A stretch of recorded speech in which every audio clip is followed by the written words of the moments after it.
Now, what is happening is that there is an incremental effort, beginning with the regime change in Ukraine in 2014, to bring Ukraine into NATO. If Ukraine ever becomes a NATO member state, then Russia will have NATO on its very border. If NATO's missiles, nuclear missiles, can hit Moscow in a matter of minutes. This is not a security option that Russia is prepared to accept at all. And so Russia has put its foot down. This is our red line. Whether you accept our red line or you don't accept our red line, that's your choice. This is our red line, that we will not allow a next-door neighbor state to pose such a tremendously dangerous threat to our security. So we're going to take steps to ensure the protection of our own security. When the Soviet Union wanted to put nuclear-armed missiles in Cuba, the Kennedy administration decided that this was too great a security threat for the United States.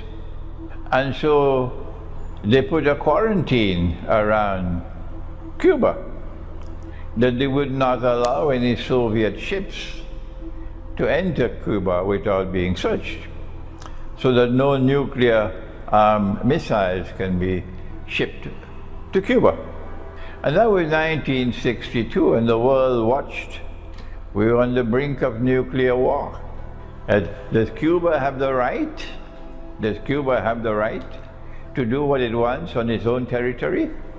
At that time, the United States says, no, Cuba does not have the right to pose a significant threat to the United States. And so the United States intervened, and American ships, the Navy, surrounded Cuba.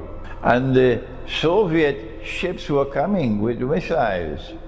And when they almost reached Cuba, and there was going to be confrontation, the Soviet ships turned around and went back home.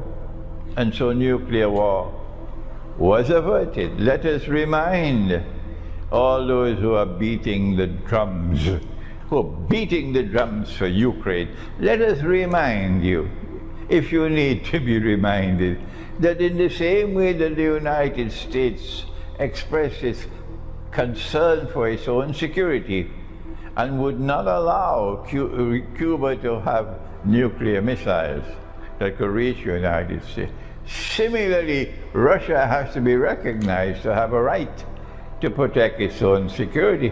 It is a superpower. It's the most powerful military power in the world today.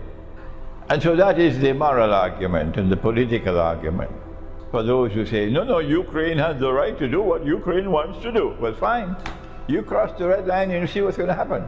Russia is not going to back down. This is the first point I want to mention to you. So if these fools with a capital F in NATO decides to continue on this foolish path, they will take mankind to nuclear war, and they're the ones to be blamed for it.